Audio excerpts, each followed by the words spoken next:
बच्चों, model paper जो हम आपका सॉल्व कर रहे थे, मॉडल पेपर 2022, इस मॉडल पेपर में हमने सॉल्व कर दिया था 4th क्वेश्चन तक। आज हम स्टार्ट करते हैं जो हमारा था मॉडल पेपर 2022, और मॉडल पेपर 2022 में हमने 4th क्वेश्चन तक सॉल्व कर दिया था। आज है 5th क्वेश्चन। 5th क्वेश्चन में 5th का ए यानी 5 का ये क्वेश्चन है, टिप्पणी लिखिए। और इसमें भी ऑप्शन फर्स्ट है PCR पर टिप्पणी लिखिए। तो सबसे पहली चीज होती है कि PCR क्या है। तो PCR का पूरा नाम होता है पॉलीमर चेन रिएक्शन, यानी हिंदी में हम इसे कहेंगे पॉलीमर श्रृंखला अभिक्रिया।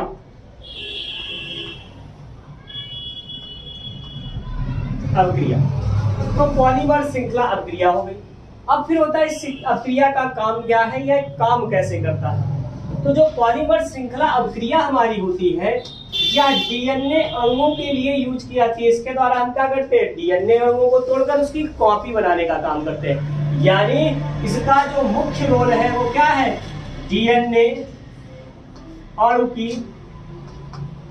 की कॉपी तैयार करना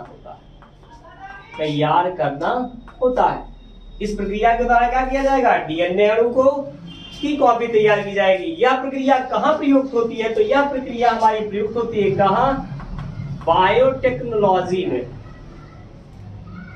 बायोटेक्नोलॉजी में यूज की जाती है कौन सी, PCR। फिर दूसरा कह रहा है कि टिप्पणी लिखिए। टिप्पणी किस पर, प्रतिबंधन एंजाइम पर टिप्पणी लिखिए। इसी की इंग्लिश होती है रिस्ट्रक्शन एंजाइम।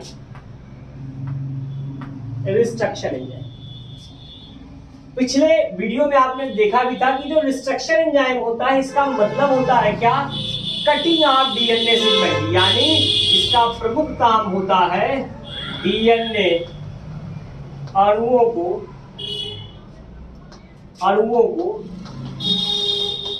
खंडों में काटना। अब ये क्या करता है, डीएनए अणु को खंडों में काटने का काम करता है। यानी डीएनए अणु की क्या करेगी, छोटी छोटी पीस बनाना शुरू कर देगा। इसीलिए जो रिस्ट्रक्शन एंजाइम है इन्हें दूसरा नाम देते हैं क्या, मॉलिक्यूलर सीजर। क्या नाम देंगे, मॉलिक्यूलर सीजर, यानी आणविक कैंची कहते हैं। जो पहला रिस्ट्रक्शन एंजाइम था जिसे सबसे पहले खोजा गया था वो हमारा रिस्ट्रक्शन एंजाइम होता है हिंड सेकेंड। ये पहला डिस्कवर्ड आपका क्या है, प्रतिबंधन एंजाइम है, जो क्या करेगा, डीएनए अणु को खंडों में काटने का काम करेगा। इसका भी हम प्रयोग कहां करते हैं, तो इसका भी प्रयोग हम करते हैं किसमें, बायोटेक्नोलॉजी के लिए, यानी बायोटेक्नोलॉजी में। फिर है 5 का जो पहला क्वेश्चन है वो पूछ रहा है विदलन और समसूत्री विभाजन में अंतर। अब भैया विदलन की अंग्रेजी होती है क्लीवेज, ठीक, और समसूत्री विभाजन की हिंदी होती है माइटोसिस। विदलन कहता है कि अगर कोई जीव, ठीक, यानी इसके लिए रिप्रोडक्शन के लिए, जनन के लिए अपने शरीर को 2 भागों में क्या करे, बांट ले। रिप्रोडक्शन के लिए क्या करे, 2 भागों में बांटे, तो वो क्या हो गया, वो प्रक्रिया कहलाई विदलन। लेकिन अगर किसी जीव शरीर में कोई कायिक कोशिका, कोई भी कायिक कोशिका क्या करे, जीव शरीर की वृद्धि के लिए क्या करे, दो भागों में विभाजित हो, दो भागों में विभाजित हो, तो इसे हम क्या कहेंगे, समसूत्री विभाजन कहेंगे। यानी जो हमारी विदलन की प्रक्रिया है ये कहाँ होगी, तो ये जनन अंगों में संपन्न होगी या जनन भागों में संपन्न होगी, जबकि समसूत्री विभाजन क्या होगा, कायिक भागों में संपन्न होगा। विदलन के द्वारा क्या होगा, नए जंतु का निर्माण होगा, नए जंतु का निर्माण होगा, और जबकि समसूत्री विभाजन के द्वारा नई कोशिका निर्मित होगी, नई कोशिका का निर्माण होगा। ठीक, इसके बाद फिर हमारा अगला क्वेश्चन है 5 खामे ही। क्वेश्चन हमारा कह रहा है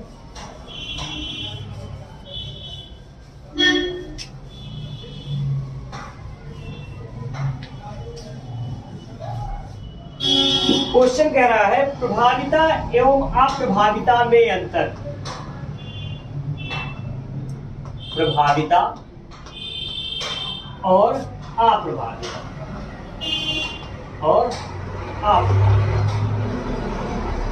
अब ऐसे लक्षण, ऐसे आप लिखिए इसको, ऐसे लक्षण जो अपना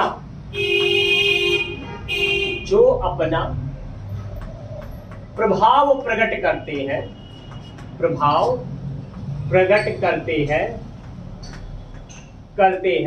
उन्हें हम क्या कहते हैं, प्रभावी लक्षण, और यह प्रक्रिया क्या कहलाती है, प्रभाविता।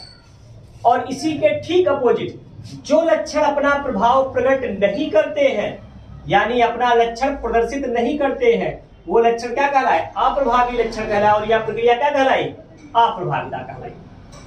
अगला क्वेश्चन है गा, 5 का गा। क्वेश्चन कह रहा है हमारे समाज में लड़कियां पैदा होने पर दोष केवल महिलाओं को दिया जाता है, बताइए कि यह क्यों सही नहीं है।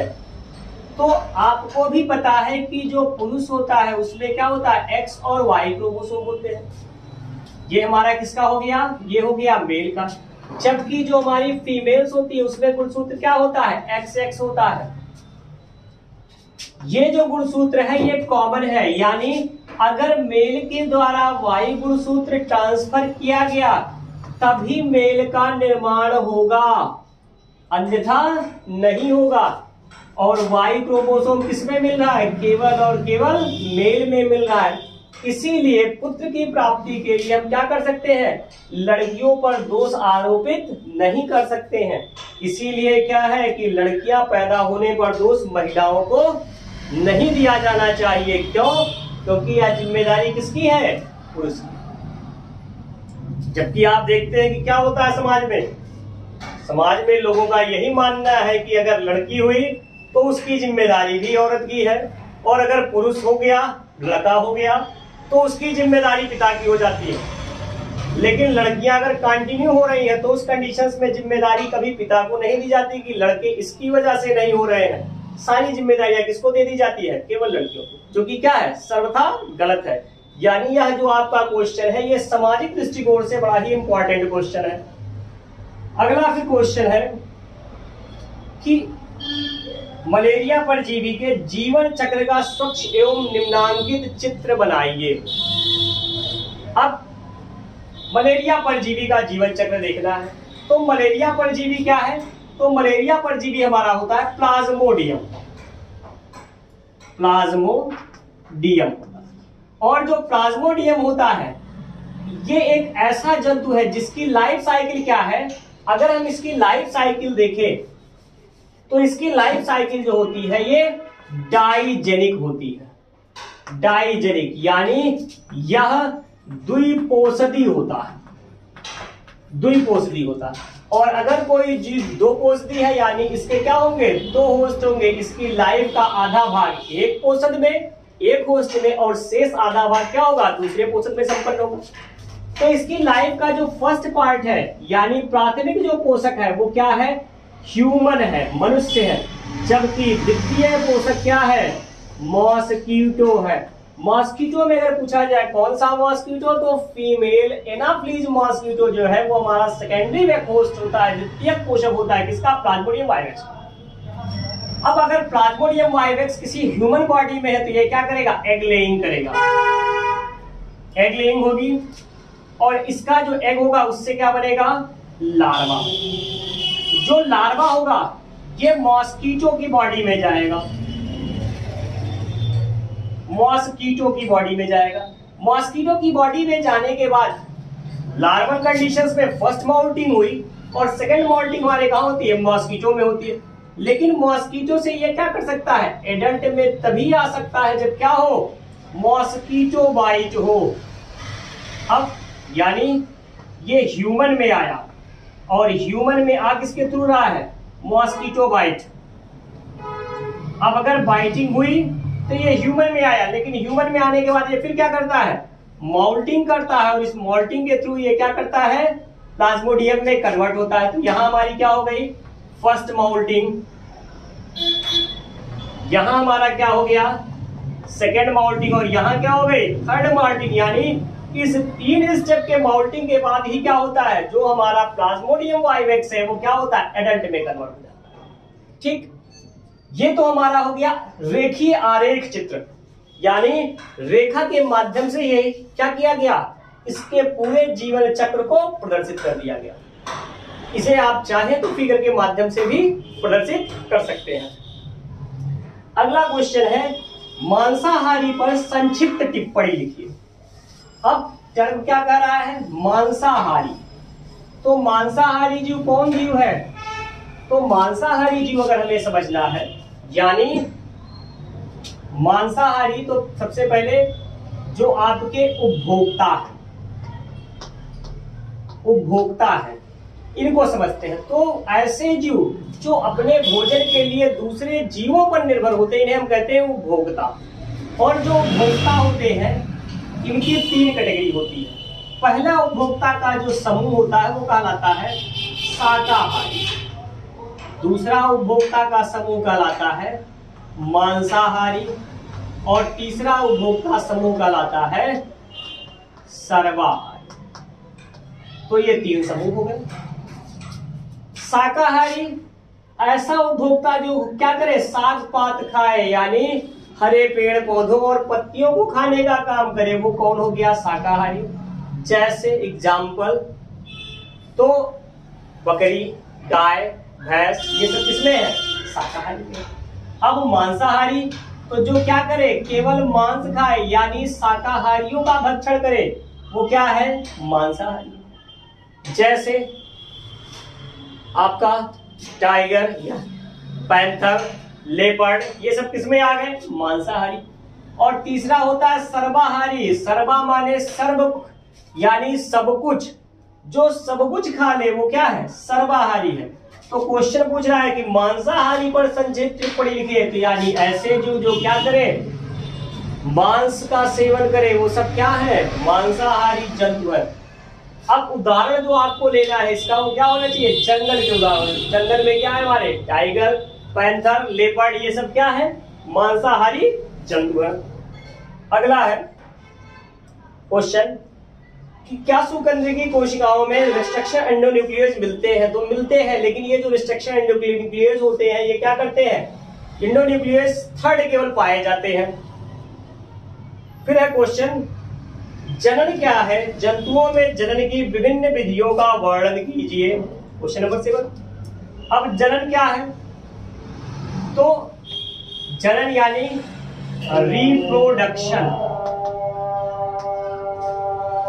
तो जब कोई जीव अपने समान नए जीव उत्पन्न करे, ठीक, यानी ये जीव ए है और जीव ए अपने समान नया जीव उत्पन्न कर दिया, ए डैश, तो ये जो अपने समान नए जीव उत्पन्न करने की प्रक्रिया, इसी को हम क्या कहते हैं, जनन कहते हैं, रिप्रोडक्शन कहते हैं। फिर क्वेश्चन कह रहा है कि जंतुओं में जनन की विभिन्न विधियों का वर्णन कीजिए।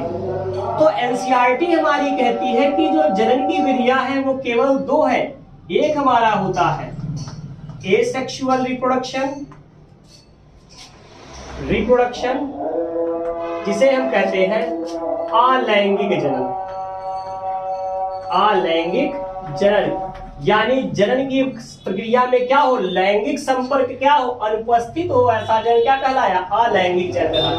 और दूसरा लैंगिक जनन, यानी जनन की प्रक्रिया में जनन जो है वो आपस में मिश्रित होने के बाद ही क्या करे, नए जीव का निर्माण करे, तो इसे हम क्या कहेंगे, लैंगिक जनन। लेकिन कोरोना काल की कंडीशंस में जो हमारा पहला चैप्टर है रिप्रोडक्शन इन ऑर्गेनिज्म, यानी जीवों में जनन, इस चैप्टर को क्या कर दिया गया है, आउट ऑफ सिलेबस कर दिया गया। अगला क्वेश्चन है पादप प्रजनन क्या है तथा रोग प्रतिरोधकता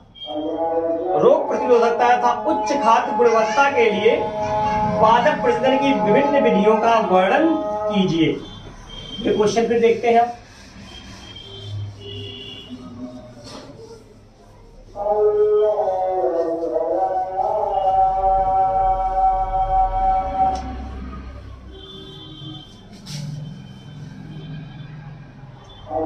क्वेश्चन कह रहा है कि पादप प्रजनन क्या है, यानी प्लांट ब्रीडिंग।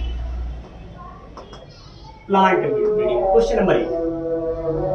तो जब क्या हो, पौधे में क्या पादप प्रजनन पूछ रहा था, यानी पौधे में जब परागण पर प्रक्रिया के फलस्वरूप बीज का निर्माण होता है तो इसे हम क्या कहते हैं, पादप प्रजनन, प्लांट ब्रीडिंग कहते हैं। यह नेचुरल भी हो सकता है और आर्टिफिशियल भी हो सकता है। नेचुरल कंडीशंस में जो प्लांट ब्रीडिंग पाई गई, इस प्लांट ब्रीडिंग की कंडीशंस में क्या होता है कि पॉलन किसी फ्लावर के एंथर से उड़े और स्टिग्मा पर पहुंच गए। जबकि आर्टिफिशियल जो ब्रीडिंग होती है इसको इंड्यूस्ड ब्रीडिंग भी कहते हैं। क्यों? क्योंकि इसमें ब्रीडिंग प्रोड्यूस करवाई जाती है। फिर क्वेश्चन पूछ रहा है इसी में कि रोग प्रतिरोधकता तथा उच्च खाद्य गुणवत्ता के लिए पादप प्रजनन की विभिन्न विधियों का वर्णन कीजिए। तो उच्च खाद्य जो गुणवत्ता है, जब भी हम उच्च खाद्य गुणवत्ता की बात करते हैं यानी हमें बनाना होगा क्या, जीएम क्रॉप। जीएम क्रॉप यानी आनुवांशिक और रूपांतरित फसलें, इसका निर्माण करना। अब जो हमारा जीएम क्रॉप है, अब ये बनती कैसे है, तो जब हम क्या करते हैं, किसी एक फसल के डीएनए को लेते हैं और दूसरे फसल के डीएनए के साथ मिक्स कर देते हैं, तो यह प्रक्रिया जो है, एक डीएनए हमारा होता है फॉरेन डीएनए और दूसरा हमारा डीएनए होता है डिजायर्ड डीएनए, और इन दोनों के मिश्रण से जो बना वो बना क्या, रिकॉम्बिनेंट डीएनए यानी पुनर्योगज डीएनए। और जब पुनर्योगज डीएनए का प्रयोग करके हम एक नई फसल का निर्माण करते हैं तो वह फसल हमारी क्या कराती है, अनुवांशिक रूपांतरित फसलें। इससे क्या होता है, इसका सबसे पहला असर होता है कि जो पौधा होता है इसकी पैदावार बढ़ जाती है, पैदावार बढ़ जाती है।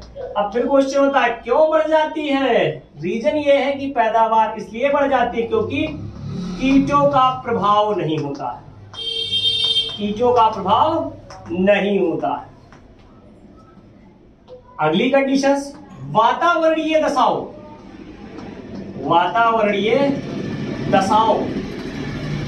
दशाओं का प्रभाव कम होता है, प्रभाव कम होता है, इसलिए भी पैदावार बढ़ गई है। और चौथी कंडीशंस होती है कि जो पौधा होता है इसकी हाइट बहुत अधिक नहीं होती है, इसका टाइम घट जाता है, यानी कम समय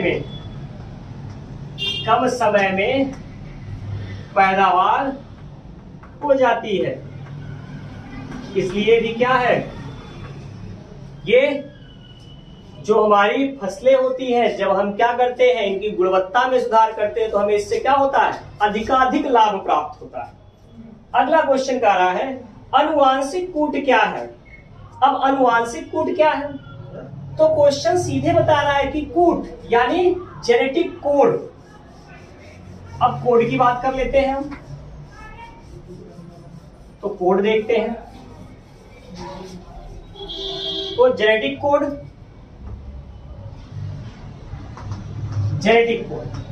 तो जो हमारे कोड होते हैं ये जो हमारे नाइट्रोजनस बेस पेयर हैं उनके बने हुए 3 की संख्या में बने हुए उनके क्या होते हैं, पेयर होते हैं, जो इसीलिए जो हमारे जेनेटिक कोड होते हैं इन्हें ट्रिपलेट कोड भी कहते हैं। क्यों? क्योंकि ये जो नाइट्रोजन मॉलिक्यूल है अमीनो एसिड बेस पेयर है, ये कितने हैं? 3 के सेट में पाया जाता है। इनकी टोटल जो संख्या होती है वो कितनी होती है? 64। ठीक, लेकिन इन 64 में से 3 हमारे ऐसे होते हैं जिन्हें हम क्या कहते हैं? स्टॉप कोडान कहते हैं। स्टॉप कोडान क्यों कहते हैं? क्योंकि ये क्या करते हैं? प्रक्रिया को बंद करने का काम करते हैं। कौन कौन से हैं? AUG, UAG और UAA। ये 3 हमारे ऐसे कोडान हैं जो क्या करते हैं? अमीनो एसिड के द्वारा जो प्रोटीन सिंथेसिस चल रही है उस सिंथेसिस को रोकने का काम करते हैं, इसीलिए इन्हें क्या कहते हैं? स्टॉप कोडान कहते हैं। ठीक, अगला क्वेश्चन है बायोगैस क्या है? तो बायोगैस जब हम किसी जैविक पदार्थ का सूक्ष्म जीवों द्वारा किण्वन करके गैस का निर्माण करते हैं तो ऐसी गैस जो होती है वो हमारी बायोगैस कहलाती है। और जो बायोगैस होती है इसमें सर्वाधिक मात्रा में हमें क्या मिलता है? मीथेन या और ब्यूटेन प्राप्त होता है, जो क्या किया जाता है? जलाने के काम में प्रयोग किया जाता है। फिर इसी में पूछ रहा है कि एक प्रारूप बायोगैस संयंत्र का चित्र की सहायता से वर्णन कीजिए। तो संयंत्र देख लीजिए कैसे है। इसके लिए हमें क्या चाहिए? पहले एक मुख्य गड्ढा चाहिए। जो मुख्य गड्ढा है इसकी लंबाई 15 फीट के आसपास होनी चाहिए। इस गड्ढे के ऊपर एक फ्लोटिंग लिड लगा होना चाहिए, यानी एक ढक्कन लगा होना चाहिए, जिससे क्या हो? गड्ढे में जब गैस का दबाव बढ़े तो ये ढक्कन क्या हो जाए? ऊपर उठ जाए, और जब दबाव कम हो तो ढक्कन नीचे आ जाए। मुख्य चैम्बर से जुड़ा हुआ एक इनलेट चैम्बर होना चाहिए। इनलेट चैम्बर जो है ये 2 से 2.5 फीट का होना चाहिए और यह मुख्य गड्ढे के 2/3 भाग से कनेक्ट होना चाहिए। इस इनलेट चैम्बर में एंट्री के लिए एक प्लग लगा होना चाहिए, जिससे क्या किया जाए? इसमें एंट्री को रोका जा सके। जबकि इसी मुख्य गड्ढे के एक तरफ एक आउटलेट चैम्बर होना चाहिए। ठीक, जो आउटलेट चैम्बर है इस चैम्बर की भी ऊंचाई कितनी होनी चाहिए? 2 से 3 फीट होनी चाहिए, और ये भी क्या हो? ये अपर पार्ट से जुड़ा होना चाहिए। इनलेट चैम्बर जो होता है इससे क्या होता है? जो हमारी काऊ डंग है और जो घरेलू अपशिष्ट है उनका हम मिश्रण जल के साथ बनाकर मुख्य चैम्बर में उसे क्या करते हैं? प्रवहित करते हैं। मुख्य चैम्बर में सूक्ष्म जीवों द्वारा किण्वन प्रक्रिया संपन्न होने के बाद गैस का निर्माण होता है और गैस निकल जाती है। फिर जो शेष बचता है वो आता है हमारे कहां? Outlet chamber. आउटलेट चैम्बर ये हमारा हो गया इनलेट चैम्बर, और ये हमारा हो गया क्या? Main chamber. और जो हमें आउटलेट चैम्बर में प्राप्त होता है ये हमारा बेस्ट बायो फर्टिलाइजर होता है। इसे हम किसी भी फील्ड में एज ए फर्टिलाइजर यूज कर सकते हैं और उस फील्ड का प्रोडक्शन रेट क्या कर सकते हैं? बढ़ा सकते हैं। लास्ट आपका है 9th में ही, ये 9वां क्वेश्चन था, इसी में 8वां करके है व्यसन क्या है? व्यसन क्या? तो व्यसन को कहते हैं एडिक्शन। जब किसी चीज की हैबिट इतनी हो जाए कि उसके अनुपस्थिति में शरीर का सुचारू रूप से कार्य संपन्न ना हो सके, तो इसी को हम क्या कहते हैं? व्यसन कहते हैं। यानी आप कह सकते हैं जब क्या हो जाए? शरीर किसी के लिए फिक्स हो जाए, उसके बिना शरीर में उपापचय क्रियाएं, तंत्रिका संबंधन ये सब बंद हो जाए, तो वही चीज क्या है? लत है। उसी को हम कहते हैं व्यसन। फिर कह रहा है प्रमुख नशीले पदार्थों का नाम बताइए। तो नशीले पदार्थ हमारे क्या होते हैं? यानी जो आप ऐसे पदार्थ जिनका प्रयोग हम क्या करते हैं? नशा प्राप्ति के लिए करते हैं, तंत्रिका तंत्र के उद्दीपनों को घटाने के लिए करते हैं, वो पदार्थ क्या कहलाते हैं? नशीले पदार्थ कहलाते हैं। अब इसमें कौन कौन से पदार्थ आते हैं? तो तंबाकू, ठीक, इसके बाद जितने भी टाइप के ड्रग्स हैं, ड्रग्स सब, साथ में एल्कोहलिक प्रोडक्ट जितने हैं सारे एल्कोहलिक प्रोडक्ट, और जितने भी हमारे स्मोकिंग आइटम है वो सब क्या है? नशीले पदार्थ है। और इनका प्रभाव कहाँ होता है? तो इनका प्रभाव हमारे तंत्रिका तंत्र पर सबसे आगे पड़ता है। ये हमारे तंत्रिका तंत्र को प्रभावित करते हैं, जिससे क्या होती है, हमारी तंत्रिकाएं, इनका विकास कम हो जाता है। और ये तंत्रिकाएं क्या करती हैं? शरीर में होने वाली क्रियाओं का नियमन भी कम कर देती हैं।